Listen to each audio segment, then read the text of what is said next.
Hello student, in this video lecture we are continuing the chapter plant growth and development, and the subtopic we are going to cover in this video lecture are absolute growth, relative growth, conditions for growth and development for the plant, differentiation, de-differentiation and redifferentiation. All these subtopic are most important from this particular chapter, and many times question has been asked from this subtopic. So let us start from the first subtopic, that is absolute growth. Absolute growth और relative growth study करने के लिए हमको एक particular example के through जाना पड़ेगा, जो एग्जाम्पल खुद एनसीईआरटी बुक में दिया हुआ है. देखिए, एब्सोल्यूट ग्रोथ का मतलब होता है fix type of growth from initial value to the final value. Let us consider the example which is given in your NCERT. This is a leaf. Okay, initial area of this leaf is 5 centimeter square. In a particular duration of time, this leaf grows and expanded up to the dotted line. Dotted line represent the final area of the leaf, and final area is given as 10 centimeter square. तो देखिए कि जब हमने stop watch लगाई, time t equals to 0 हमने रखा, तो उस समय लीफ का सरफेस एरिया था 5 सेंटीमीटर स्क्वायर. फिर हमने वॉच को शुरू कर दिया, टाइम बढ़ते जा रहे हैं और लीफ अपने मैक्सिमम एरिया पर यानी डॉटेड लाइन तक के आ पहुंचा. फिर हमने स्टॉप वॉच क्लोज कर दी. अब आपका टाइम हो गया t इक्वल्स टू t. कोई भी टाइम ले सकते हैं आप, 10 minutes, 15 minutes, 20 minutes and so on. लेकिन लीफ का सरफेस एरिया उतने समय में कहां तक जा पहुंचे? डॉटेड लाइन तक, मतलब 10 centimetre square. So if we are measuring and comparing the growth from initial area to final area, then it is called as absolute growth, and it is also called as absolute growth rate, that is AGR. तो मैं absolute growth rate के लिए short form यहां पे लिख रहा हूं AGR, absolute growth rate.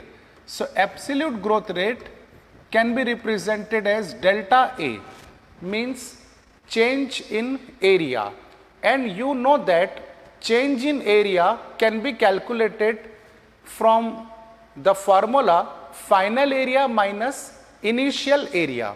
So let us consider the final area is A2 and initial area is A1. तो फाइनल एरिया को इनिशियल एरिया से आप सब्सट्रैक्ट करते हैं तो चेंज इन एरिया की वैल्यू आ जाती है, and that value represent the AGR, that is absolute growth rate. इस पर्टिकुलर एग्जांपल में आपके पास में A2 मतलब फाइनल एरिया है 10 सेंटीमीटर स्क्वायर, और A1 मतलब इनिशियल एरिया है 5 centimetre square. So your answer will B 10 minus 5, that is 5 centimeter square. It is your AGR or delta A, that is change in growth or increment in the surface area of the leaf. कैसे calculate करेंगे AGR? Final area minus initial area, बस complete खत्म. दूसरा एक और example आपको दिया हुआ है एनसीईआरटी बुक में कि भाई एक लीफ है, इस लीफ का सरफेस एरिया है 50 सेंटीमीटर स्क्वायर. एक पर्टिकुलर ड्यूरेशन ऑफ टाइम में this leaf get expanded up to 55 centimetre square. तो इस एग्जाम्पल में भी सेम फॉर्मूला यूज करके आप AGR काउंट कर सकते हैं. So for example 2, AGR is again equal to final area minus initial area. Final area is 55 centimetre square minus initial area in second example is 50 centimeter square. So 55 minus 50, your answer become 5 centimeter square. It is your absolute growth rate in second example. This is also absolute growth rate but in first example. तो जो NCERT book में आपको 2 leaves के diagram दिए हुए हैं, उसमें आप वहीं पर नोट कर सकते हैं कि AGR for leaf number A and for leaf number B are same, that is 5 centimetre square in each case. ठीक है, अब इसके बाद में हम जब रिलेटिव ग्रोथ रेट की तरफ आते हैं तो उसमें हमको परसेंटेज फॉर्म में काउंट करना पड़ता है, और परसेंटेज फॉर्म इस तरह काउंट करेंगे। Let us discuss about this second case, relative growth. It is also called as relative growth rate, RGR। Full form आएगा रिलेटिव ग्रोथ रेट। रेट का मतलब होता है विथ रिस्पेक्ट टू टाइम, लेकिन यहां पे हम एक्चुअल टाइम फैक्टर कंसिडर नहीं करते हैं, डायरेक्ट हम फाइनल ग्रोथ और इनिशियल ग्रोथ का कंपैरिजन करते हैं। In case of RGR we are comparing the growth in 2 leaves, that is leaf number A and leaf number B in terms of percentage. Again the same diagram for leaf number A. Suppose this is first leaf, initial area is 5 centimeter square. In a given interval of time, leaf expanded again up to the dotted line and the expanded area is 10 centimeter square. तो देखिए RGR determine करने के लिए आपको AGR find करना बहुत ज्यादा जरूरी है, क्योंकि RGR का मैं यहां पे फॉर्मूला आपको लिख देता हूं। RGR is equal to absolute growth rate divided by initial area. Initial area मतलब A1 मल्टीप्लाइड बाय 100। परसेंटेज के लिए हमने मल्टीप्लाई किया 100 से। अब जो भी आपका आंसर आएगा वो RGR रहेगा लीफ A के लिए। सो RGR इक्वल्स टू AGR का फॉर्मूला आपको ध्यान में होगा, it is change in area. एक बार फिर से मैं आपको बता दूं, ये AGR का फॉर्मूला है, चेंज इन एरिया मतलब A2 माइनस A1। आपका आंसर आ गया था 5 सेंटीमीटर स्क्वायर। तो यहां पर भी सेम AGR की जगह हम लेंगे A2 माइनस A1 मतलब final area minus initial area divided by initial area. यहां पर आप इसको बहुत अच्छे तरीके से याद रख लीजिए, क्योंकि कई स्टूडेंट ऐसे होते हैं जो इस फॉर्मूले में AGR को फाइनल एरिया से डिवाइड कर लेते हैं, तो फिर आपका आंसर रॉन्ग हो जाएगा। तो AGR divided by A1, A1 means initial area, multiplied by 100 because we are calculating the relative growth rate. अब देखिए A2 माइनस A1, यहां पर A2 है आपका 10 माइनस A1 है आपका 5 डिवाइडेड बाय फिर से A1 यानी कि 5 centimetre square multiplied by 100। It is equal to 10 minus 5 कितना हो जाएगा 5 divided by 5 as it is multiplied by 100। तो your answer will be 5 will get cancel, तो 100%। Okay, this is RGR means relative growth rate for leaf number A। तो इसको हम एक general language से भी कंसिडर कर सकते हैं कि मान लीजिए कि इनिशियल एरिया जो है 5 सेंटीमीटर स्क्वायर, ये खुद 100% है। अब इसमें कितना परसेंट इंक्रीमेंट हुआ, तो 5 में 5 और इंक्रीज हो गया, मतलब 5 को आप पहले से 100% कंसिडर कर रहे थे, 5 और बढ़ गया, मतलब 100% इंक्रीमेंट हुआ लीफ के सरफेस एरिया में। So this is your RGR for leaf number A। Okay, अब लीफ नंबर B के लिए RGR में यहीं पर काउंट करता हूं, स्पेस थोड़ा छोटा है लेकिन एडजस्ट कर लीजिए। This is diagram leaf number B। इसका इनिशियल एरिया है 50 centimetre square. Given interval of time के अंदर ये एरिया एक्सपांड हो गया 55 सेंटीमीटर स्क्वायर तक। Okay, just a minute. So this leaf increases 55 centimetre square. आपको इसके लिए RGR फाइंड करना है, तो RGR के लिए फॉर्मूला आपके पास में ऑलरेडी है, absolute growth rate divided by initial area multiplied by 100। AGR का मतलब होता है final growth minus initial growth और final area minus initial area. So final area है आपके पास में 55 centimetre square minus initial area है 50 centimetre square divided by again initial area that is 50 multiplied by 100। It is equal to, अब 55 minus 5 कितने हो गए? 5 divided bye 50 multiplied by 100। Okay, इसको यहां पे किसी भी तरह से आप कैंसिल कर सकते हैं। 51 जा 50, 52 जा 100। ओके, अब बच गया 5 और मल्टीप्लाइड बाय 2, तो 5 2 जा 10। So 10% is the increment in the area, that is RGR, मतलब रिलेटिव ग्रोथ रेट। तो आपके पास में just a minute, relative growth rate आ गया है 10%। फिर से आप इसको जनरलाइज देख सकते हैं कि 100% अगर है तो 55, मतलब 5 बढ़ गया ना उसमें। अगर 100% है तो 5 कितना परसेंट रहेगा? 10%। तो in this case number B, area of the leaf increases 10% only. Comparison में ये क्वेश्चन पूछता है, सेम आपको डायग्राम दी हुई रहेगी लीफ ए और लीफ बी। इसमें ऑप्शंस हो सकते हैं कि AGR of leaf A is greater than AGR of leaf B, यानी दोनों लीफ का AGR कंपेयर हो रहा है। तो पिछले स्लाइड में हम लोगों ने देखा कि भाई दोनों लीफ का AGR सेम है, ठीक है। फिर RGR का कंपैरिजन आपको पूछ सकता है कि लीफ ए का RGR ज्यादा है या लीफ बी का। तो आप देखें कि लीफ ए का रिलेटिव ग्रोथ 100% है, लेकिन लीफ बी का रिलेटिव ग्रोथ सिर्फ 10% है। तो relative growth for leaf B is less than relative growth in the leaf A, ठीक है। तो इस तरह से आपको ये कैलकुलेशन फॉर्मूले बहुत अच्छे से ध्यान में रखना है। इसकी 2-3 मरतबा आप प्रैक्टिस कर लीजिए, क्योंकि आपके पास में भी समय बहुत कम है।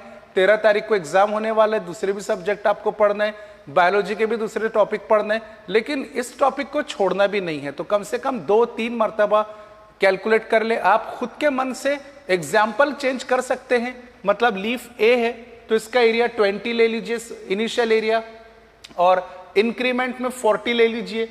तो फिर एग्जाम्पल सॉल्व करेंगे तो कितना आंसर आएगा, ये सब प्रैक्टिस आपको करना है, ताकि एग्जाम के अंदर आपकी पेन रुकना नहीं चाहिए। जैसे क्वेश्चन आया वहीं के वहीं इसको कैलकुलेट करें, और जो सही ऑप्शन आपको दिखता है इंतहाई सोच समझ करके आप उस करेक्ट ऑप्शन को सिलेक्ट करें, ठीक है। तो ये हमारा एब्सोल्यूट ग्रोथ और रिलेटिव ग्रोथ हो गया। इसके बाद में हमने सब टॉपिक लिया था absolute growth and relative growth के बाद conditions for growth. It is also one of the easy topic, conditions for growth specifically in case of plant। तो प्लांट की ग्रोथ के लिए कौन सी नेसेसरी कंडीशन होनी चाहिए। सबसे पहले हम देखते हैं carbon dioxide. Carbon dioxide is the gas which is present in atmosphere. This carbon dioxide act as a raw material for the process of photosynthesis. Photosynthesis chapter में हमने डिटेल स्टडी किया कि कार्बन डाइऑक्साइड रिड्यूस होता है तब जाकर के step wise glucose form होगा। अगर एटमॉस्फेयर में कार्बन डाइऑक्साइड का कॉन्सेंट्रेशन कम हो जाए तो प्लांट अगर C3 है तो वो डेविएशन पाथवे परफॉर्म करेगा, जिसको हमने फोटो रेस्पिरेशन के नाम से जाना था। तो carbon dioxide concentration is also one of the necessary condition for formation of glucose. और जब ग्लूकोज फॉर्म होगा तभी तो उस ग्लूकोज का रेस्पिरेशन हो पाएगा ना, मतलब उस ग्लूकोज में से एनर्जी एक्सट्रैक्ट हो पाएगी और एनर्जी की मदद से मेटाबॉलिज्म चलेगा। तो ये सारी चीजें एक दूसरे से लिंक होती है। Second is water. वाटर के बहुत सारे अलग अलग रोल होते हैं। First one, water also act as a raw material for photosynthesis, क्योंकि जब आप इक्वेशन देखते हैं फोटोसिंथेसिस का तो कार्बन डाइऑक्साइड प्लस वाटर ये दो रॉ मटेरियल होते हैं। फिर हम एरो निकालते हैं, एरो के ऊपर क्लोरोफिल मॉलिक्यूल और लाइट एनर्जी होता है। प्रोडक्ट में आपको पहले ग्लूकोज मिलेगा फिर बाय प्रोडक्ट मिलेगी ऑक्सीजन गैस। तो water is also act as a raw material for photosynthesis. Next thing, water is necessary for seed germination. मैं एक लेक्चर में आपको डिटेल में बता चुका हूं कि सीड को जब हम सॉइल में सो करते हैं तो उसको वाटर सप्लाई करना बहुत ही ज्यादा आवश्यक है, नेसेसरी है, जरूरी है। क्योंकि वाटर की हेल्प से माइक्रो ऑर्गेनिज्म क्या करते हैं कि पहले तो वाटर की वजह से सीड का इम्बिबिशन होगा, मतलब सीड स्वेल होगा। स्वेल होने के बाद सीड कोट थिन होगी, फ्लेक्सिबल होगी ताकि वाटर उसमें इंटर हो सके, वाटर इंटर होगा तो जिबरलिक एसिड को एक्टिवेट करेगा, जिबरलिक एसिड अल्फा माइलेज को एक्टिवेट करेगा, अल्फा माइलेज स्टार्च को ब्रेक करेगा ग्लूकोज मॉलिक्यूल्स में, कुछ ग्लूकोज प्लूम्यूल में जाएंगे, कुछ ग्लूकोज रेडिकल में जाएंगे, इन ग्लूकोज से एनर्जी एक्सट्रैक्ट होगी और एनर्जी की हेल्प से रेडिकल नीचे इलोंगेशन परफॉर्म करेगा, रूट निकलेगी और प्लूम्यूल ऊपर इलोंगेट होगा जिसकी वजह से शूट फॉर्मेशन होता है। So water is necessary for germination of seed. Next thing, water is also responsible for formation of protoplasm in the cell. Cell wall के नीचे होती है प्लाज्मा मेम्ब्रेन और प्लाज्मा मेम्ब्रेन सराउंड करती है साइटोप्लाज्म को। कई मेम्ब्रेन्स ऐसी हैं जो ऑर्गेनेल को भी सराउंड करती हैं। तो जो प्रोटोप्लाज्म है कंप्लीटली आपका ये 90 to 95% वाटर से बना हुआ होता है। अगर वाटर ना हो मतलब इस सेल का मान लीजिए एक्सोस्मोसिस हो गया, वाटर पूरा एग्जिट हो गया, तो ये सेल का मेटाबॉलिज्म पॉज हो जाएगा, रुक जाएगा, हो सकता है कि सेल की डेथ भी हो जाए। तो इसीलिए वाटर अलग अलग केसेस के लिए जरूरी है, नेसेसरी है। Next necessary condition for growth of the plant is presence of oxygen.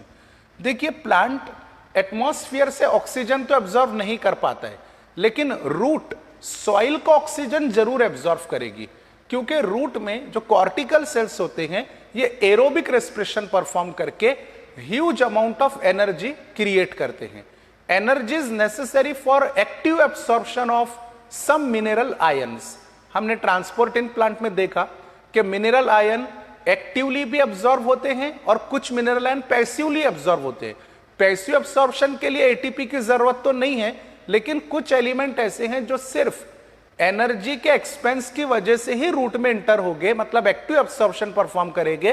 तो उन नेसेसरी एलिमेंट के लिए एटीपी चाहिए और एटीपी ह्यूज अमाउंट में कब क्रिएट होगा, जब एरोबिक रेस्पिरेशन परफॉर्म हो सकेगा। एंड एरोबिक रेस्पिरेशन के लिए आपके पास में ऑक्सीजन होना बहुत ही ज्यादा जरूरी है। So this oxygen is present in the soil which is responsible for aerobic respiration to create or to produce ATP, huge amount of ATP कह सकते हैं हम यहां पर, ताकि एक्टिवली मिनरल ऑब्जॉर्व हो सके। Next necessary thing is nutrients. Mineral nutrition chapter में हम लोगों ने देखा कि nutrients are of two types, macronutrients and micronutrients. Macronutrients are required by the plant in more concentration, that is greater than 10 millimole per kg, whereas micronutrients are required less than 10 millimole per kg. But both type of nutrients, that are 17 essential elements, are necessary for normal growth and development of the plant. अगर एक आधा element plant में observe नहीं हो पाया तो उस element के डिफिशियंसी सिम्टम प्लांट में हमको मॉर्फोलॉजिकली नजर आते हैं। फिर अगर हमने वो डेफिशिएंट एलिमेंट दोबारा सॉइल में ऐड किया तो डेफिशिएंसी सिम्टम जरूर दूर हो जाएंगे, और अगर ऐड नहीं किया तो डेफिशिएंसी सिम्टम होने की वजह से प्लांट की ग्रोथ रिटार्ड हो सकती है, प्लांट में फ्लावरिंग डिले हो सकती है, सेल डिवीजन का इनहिबिशन हो सकता है। ऐसे बहुत सारे, क्लोरोसिस है, नेक्रोसिस है, बहुत सारे सिम्टम प्लांट में आएंगे जिसकी वजह से हो सकता है कि प्लांट की डेथ हो जाए। तो ये न्यूट्रिएंट बहुत ज्यादा इंपॉर्टेंट है। Apart from this factor, light is also necessary because in presence of light photophosphorilation occur, that is light reaction of photosynthesis, which split the water, produce the oxygen and also form the energy currency, that is ATP along with NADPH2, that is reducing power. Temperature is also necessary. You know that temperature play an important role for the activity of enzymes. Enzymes को एक particular temperature चाहिए जिसमें वो अपना fastest work perform कर सकते हैं। उस टेम्परेचर को ऑप्टिमम टेम्परेचर कहते हैं। तो रीजन वाइज ऑप्टिमम टेम्परेचर की वैल्यू में चेंज आ सकता है। जैसे अगर कोई प्लांट कश्मीर के अंदर ग्रो होता है तो उसके लिए ऑप्टिमम टेम्परेचर कम रहेगा। कोई प्लांट अगर बहुत ही ज्यादा हॉट रीजन में ग्रो होता है, जैसा राजस्थान के अंदर या और कोई हॉट रीजन में, तो उसको ऑप्टिमम टेम्परेचर कश्मीर वाले प्लांट से ज्यादा रहेगा। तो रीजन वाइज ऑप्टिमम टेम्परेचर का वैल्यू वराय करता है, लेकिन वो ऑप्टिमम टेम्परेचर उस रीजन में ग्रो होने वाले प्लांट के लिए निहायत ही जरूरी है ताकि कैटालिटिक एक्टिविटी चल सके। So light, temperature, gravity, all these are the necessary factor. But इस साइड में जो लिखे हुए carbon dioxide, water, oxygen, nutrient, ये सबसे ज्यादा इंपॉर्टेंट है। और एक जो मैं आपको अब बता रहा हूं that is PGR, plant growth regulators. These plant growth regulators are also called as phytohormones. Phytohormones इस चैप्टर में एक बहुत बड़ा सब टॉपिक है जो हम पूरा डिटेल में डिस्कस करेंगे। फाइटोहार्मोन्स ऐसे ऑर्गेनिक केमिकल्स होते हैं जो एक जगह सिंथेसाइज होते हैं, समझिए शूट अपेक्स में सिंथेसाइज हुआ, लेकिन जाइलेम या फ्लोएम के थ्रू मूव होकर दूसरे ऑर्गन में अपनी एक्टिविटी शो करते हैं। ये 5 फाइटोहार्मोन्स हैं, जिनमें से 3 ग्रोथ रेगुलेटर्स हैं और 2 ग्रोथ इनहिबिटर्स हैं। Auxin, gibberellin, cytokinin are growth promoters, abscisic acid and ethylene. Ethylene को पार्शियली ग्रोथ प्रोमोटर कहा जाता है, पार्शियली इनहिबिटर, लेकिन जो एब्सिसिक एसिड है उसको ग्रोथ इनहिबिटर की कैटेगरी में रखा गया है। So these hormone play an important role for normal growth and development of the plant. In hormonal action की वजह से वेजिटेटिव फेज, रिप्रोडक्टिव फेज में भी चेंज होती है। Okay, so these are the necessary condition for growth and development of the plant.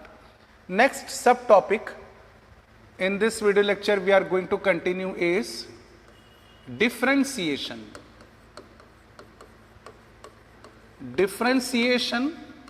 D-differentiation and रीडिफरेंशिएशन, ये 3 सब topics है। ये आपको बहुत अच्छे तरीके से अभी एक्सप्लेन करता हूं, आप लोग देखिए। मान लें कि आपके पास में एक मेरिस्टेमेटिक सेल है, this is suppose shoot apical meristematic cell. Cell के अंदर मैं M लिख देता हूं, M मतलब मेरिस्टेमेटिक सेल। मेरिस्टेमेटिक सेल की प्रॉपर्टीज तो आपको पता है कि it having thin primary cellulosic and elastic cell wall, dense protoplasm, rich protoplasm is present, prominent, abundant and conspicuous nucleus, abundant plasmodesmatal connections are present in the meristematic cell। बच्चों, meristematic cell की सबसे important property होती है rapidly division, यानी ये fastly अपने आप को डिवाइड कर देगा। और वो डिवीजन भी कौन सा रहेगा? माइटोसिस। और माइटोसिस की वजह से जब ये सेल डिवाइड होता है तो 2 डॉटर सेल फॉर्म करेगा। अब ये दोनों डॉटर सेल में से मान लीजिए कि पहला डॉटर सेल फिर से मेरिस्टेमेटिक बन गया, मतलब पहला, ये सेल के पास में चॉइस होती है। आप सेल साइकिल जानते हैं कि सेल को अगर डिवाइड होना है तो पहले सेल को G1 फेज में आना पड़ता है। ये देखिए, मैं एक बहुत इंपॉर्टेंट बात कहने जा रहा हूं आपसे कि सेल जब G1 फेज में आता है तब वो डिसीजन लेता है कि मुझे डिवाइड होना है या नहीं होना है। अगर सेल ने डिवाइडिंग डिसीजन लिया G1 फेज में आने के बाद, तो ये कंटिन्यू आगे बढ़ेगा G1 से S, G2 और फिर M फेज में, फिर साइटोकाइनेसिस होगा और 2 डॉटर सेल प्रोड्यूस हो जाएंगे। लेकिन अगर सेल G1 फेज में आने के बाद डिसीजन लेता है कि भाई मुझे डिवाइड नहीं होना है, तो G0 फेज के थ्रू वो बाहर एग्जिट हो जाएगा। और वो जब बाहर एग्जिट होगा तो परमानेंटली एग्जिट नहीं हो जाएगा, टेम्पररीली, मतलब सेल साइकिल के बाहर खड़े रहकर कुछ देर के बाद या कुछ दिनों के बाद सेल फिर से डिसाइड कर सकता है कि मुझे डिवाइड होना है या नहीं। अगर सेल ने डिसाइड किया कि नहीं भाई, अब बहुत टाइम हो गया, मैं बाहर का बाहर ही हूं, अब मुझे वापस सेल साइकिल में जाना है और डिवाइड होना है, तो इस सेल का मोस्ट वेलकम करती है G1 फेज। फिर G1 फेज में ये सेल आएगा, S, G2, M में सर्कुलराइज होगा और साइटोकाइनेसिस से फिर से डिवाइड होगा। इसी को कहा जाएगा डी डिफरेंशिएशन और रीडिफरेंशिएशन। देखिए, मैं एक्सप्लेन करता हूं। तो ये 2 डॉटर सेल फॉर्म हो गए, दोनों डॉटर सेल G1 फेज में जाते हैं। ओके, पहले डॉटर सेल ने डिसीजन लिया कि मुझे डिवाइड होना है, तो ये पूरी सेल साइकिल में घूमेगा और फिर 2 डॉटर सेल प्रोड्यूस कर देगा। ठीक है, लेकिन दूसरा जो डॉटर सेल है ये G1 फेज में जाएगा और G1 फेज में जाने के बाद डिसीजन लेगा नो डिवाइड, मतलब ये डिवाइड नहीं होना चाहता है, नो डिवीजन। ओके, तो इस सेल को हम नाम दे देंगे डिफरेंशिएटेड सेल। अब देखिए इसका मैकेनिज्म समझ लीजिए कि ये जो डिफरेंशिएटेड सेल है, मतलब कौन सा सेल, जिसने डिवाइड ना होने का डिसीजन लिया, तो प्लांट इसको बोलेगा कि भाई तू डिवाइड तो नहीं हो रहा, इसीलिए तू कुछ ना कुछ ऐसा काम कर कि मेरे काम में आ जाए, मतलब खाली नहीं बैठने दिया जाएगा इस सेल को। तो इस सेल को फिर कोई ना कोई पर्टिकुलर फंक्शन हम दे देंगे, it perform the fix type of function. तो ये दो प्रॉपर्टी जिस सेल के पास में आ गई उस सेल को कहा जाएगा differentiated cell. It is also called as matured cell. Differentiated cell का दूसरा नाम मैच्योर्ड सेल है। The cell which did not divide at all but perform a fix function. एक बार फिर से आप लोग भी रिवाइज कीजिए, the cell which did not divide but perform a particular function is called as differentiated cell। अब ये सेल सेल साइकिल के बाहर खड़ा हुआ है। मान लीजिए ये सेल साइकिल की डायग्राम है। ओके, यहां पर इसको हम नाम दे देते हैं phase wise, G1 S G2, यहां तक कि आपका माइटोटिक फेज मतलब प्रोफेज, मेटाफेज, एनाफेज, टीलोफेज, और यहां पर है आपका साइटोकाइनेसिस, लास्ट फेज।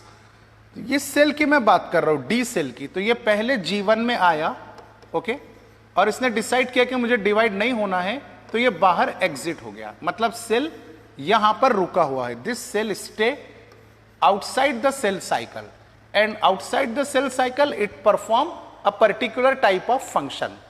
यहां पर मैं आपको रोक करके एक दो बातें और क्लियर कर देना चाहता हूं कि सेल साइकिल से बाहर निकलने के बाद इस सेल को परमानेंट फंक्शन दे दिया गया। तो कौन सा फंक्शन दिया गया? यह पैरेनकाइमा भी बन सकता है, स्क्लेरेनकाइमा भी बन सकता है, कोलेनकाइमा भी बन सकता है। याद रखिएगा, पैरेनकाइमा और कोलेनकाइमा ये लिविंग परमानेंट टिश्यूज हैं, इनका प्रोटोप्लाज्म लाइव है।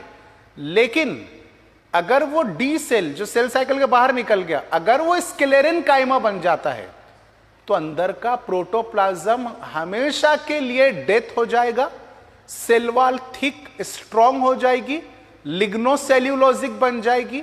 अब वो सेल जिंदगी में कभी भी दोबारा डिवाइड नहीं हो सकता है अगर स्क्लेरेनकाइमा बन गया तो। मतलब स्क्लेरेनकाइमा सेल जाइलेम के एलिमेंट्स हैं, फ्लोएम के एलिमेंट्स हैं, इनको दोबारा सेल साइकिल में आने की एंट्री नहीं मिलेगी अगर वो बाहर निकलने के बाद डेथ हो गया तो। जैसे जाइलेम की मैं बात कर रहा हूं, तो जाइलेम में बच्चों 4 एलिमेंट्स हैं, 4 सेल से मिलकर एक जाइलेम बनता है। जाइलेम पैरेनकाइमा हो गया, पैरेनकाइमा। तो पैरेनकाइमा होने की वजह से इसको सेल साइकिल में री एंट्री मिल जाएगी। दूसरा है फाइबर, फाइबर डेथ है, फाइबर को सेल साइकिल में री एंट्री नहीं मिलेगी। फाइबर के बाद में कौन सा आता है? वेसल्स, वेसल्स भी डेथ है, वेसल को सेल साइकिल में री एंट्री नहीं मिलेगी। ट्रकीड को भी री एंट्री नहीं मिल पाएगी। फ्लोएम की बात करते हैं तो फ्लोएम में कंपेनियन सेल हैं, स्यू सेल्स हैं, फ्लोएम पैरेनकाइमा है और फाइबर है। इन 4 में से सिर्फ फाइबर डेथ है, तो फाइबर को सेल साइकिल में वापस आने की अनुमति नहीं मिलेगी। लेकिन पहले जो 3 लिविंग सेल्स है फ्लोएम के, वो चाहें तो वापस सेल साइकिल में रीएंटर हो सकते हैं। तो उम्मीद है कि आपको डिफरेंशिएशन का मतलब समझ में आ गया है कि सेल G1 में आकर के बाहर निकल गया, डिवाइडिंग एबिलिटी लूज कर दिया और पर्टिकुलर फंक्शन परफॉर्म कर रहा है, इसे कहा जाएगा डिफरेंशिएटेड सेल। अब मैं आपको एक एग्जांपल लेके चलता हूं कि मान लीजिए कि this differentiated cell, yes, this differentiated cell is parenchyma. Parenchyma means it is living cell, protoplasm जिंदा है अंदर का। अब ये सेल साइकिल के बाहर रुक गया, फोटोसिंथेसिस परफॉर्म कर रहे हैं, मेसोफिल सेल मान लीजिए आप इसको। अब इस मेसोफिल सेल ने फोटोसिंथेसिस परफॉर्म करते करते करते थक गया और सोचा कि यार मेरे को और भी साथीदार चाहिए, मतलब और मेसोफिल सेल्स चाहिए। तो ये क्या करेगा कि वापस जीवन में आएगा और डिसाइड करेगा कि मुझे डिवाइड होना है। तो देखिए डिफरेंशिएटेड सेल वापस किधर आ गया, सेल साइकिल में। कौन सी नियत से आया, डिवाइड होने की नियत से। तो इस प्रोसेस को कहा जाएगा डिफरेंशिएशन, मतलब बाहर रहने को क्या कहा जाएगा, डिफरेंशिएशन। वापस अंदर आ गया मतलब डिफरेंशिएशन। समझ में आ रही बात आपको। फिर ये सेल साइकिल का चक्कर काटेगा और 2 डॉटर सेल प्रोड्यूस हो जाएंगे। मैं यहां पे लिखता हूं कि ये 2 डॉटर सेल प्रोड्यूस हो गए इस सेल के पूरे चक्कर काटने के बाद में, यहां पर इस तरह से। अब इन 2 डॉटर सेल में से दोनों डॉटर सेल ने फिर से डिसीजन लिया कि अब हम को डिवाइड नहीं होना है बल्कि फिक्स फंक्शन यानी फोटोसिंथेसिस परफॉर्म करना है। तो फिर ये दोबारा क्या हो गए, डिफरेंशिएट हो गए। इस प्रोसेस को कहा जाएगा डिफरेंशिएशन, रीडिफरेंशिएशन। तो पहली मर्तबा डिवाइडिंग एबिलिटी लूज कर दिया, डिफरेंशिएशन। वापस सेल साइकिल में आके डिवाइड होना शुरू हो गया, डिफरेंशिएशन। डिवाइड होने के बाद 2 डॉटर सेल बने, वो भी डिफरेंशिएट हो गए, मतलब रीडिफरेंशिएशन। और प्लांट में ये एग्जाम्पल आपको कई जगह देखने को मिलते हैं। सबसे बेहतरीन एग्जाम्पल है कैम्बियम का, interfascicular cambium, specially interfascicular cambium. किसे कहते हैं इंटरफेसिकुलर कैम्बियम? मान लीजिए ये टीएस ऑफ स्टेम है, डायकॉट स्टेम। यहां पर है बच्चों vascular bundle, xylem flame. Cambium vascular bundle के दरमियान से पास होती है, like this. The part of cambium inside the vascular bundle is called as intrafascicular cambium, and the part of cambium outside the vascular bundle, means this much part, is called as what? Interfascicular cambium. तो interfascicular cambium के cell living cell होते हैं, ये फिर से divide होते हैं, मतलब डी डिफरेंशिएशन और रीडिफरेंशिएशन को शो करेंगे। Second example is cork cambium. Cork cambium का लोकेशन होता है कॉर्टेक्स में। मान लीजिए this region is cortex region, इस कॉर्टेक्स में कैम्बियम आएगी, इसे कॉर्क कैम्बियम कहेंगे। कॉर्क कैम्बियम भी डी डिफरेंशिएशन और रीडिफरेंशिएशन को शो करती है। So all these about the dedifferentiation and redifferentiation after the differentiation. इसको बुक में से एक मर्तबा आप बहुत अच्छे से स्टडी कीजिए, पढ़िए। फिर नेक्स्ट टॉपिक आता है आपका डेवलपमेंट।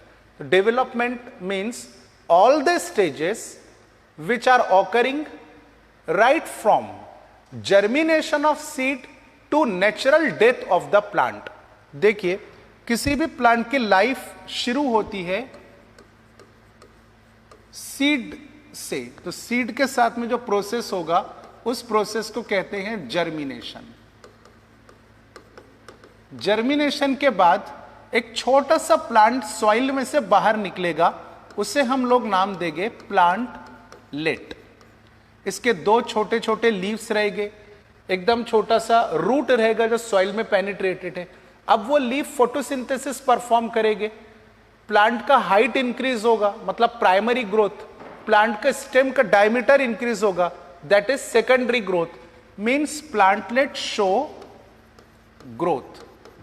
अब ये ग्रोथ को हम नाम देंगे vegetative growth, but it is vegetative, मतलब सिर्फ रूट स्टेम और लीफ इंक्रीज हुए, साइज में इंक्रीज हो गए, root stem and leaves. Okay, अब इसके बाद में बच्चों फ्लोरल बड डेवलप होगा, हार्मोनल चेंजेस और इन्वायरमेंटल चेंजेस की वजह से फ्लोरल बड फिर ओपन होगा, मतलब फ्लावर खिलेगा। That growth is called as reproductive phase, मतलब यहां से शुरू हो जाएगी आपकी reproductive phase marked by initiation of flower। ठीक है, तो ये सारी जो स्टेजेस है, रिप्रोडक्टिव फेज धीरे धीरे चलती जाएगी। अब प्लांट अगर एनुअल है तो 1 साल की लाइफ है, बायनियल है तो 2 साल के अंदर, ट्राइएनुअल है, पेरी एनुअल है तो बहुत सारे सालों की लाइफ रहेंगी। मतलब मोस्टली मैक्सिमम ट्री की हैबिटेट पेरियनल होती है। इसके बाद एक वक्त आएगा कि ये ट्री या छोटा प्लांट भी अगर है तो इसको नेचुरल डेथ हो जाएगी, and natural death of the plant is called as senescence, natural death.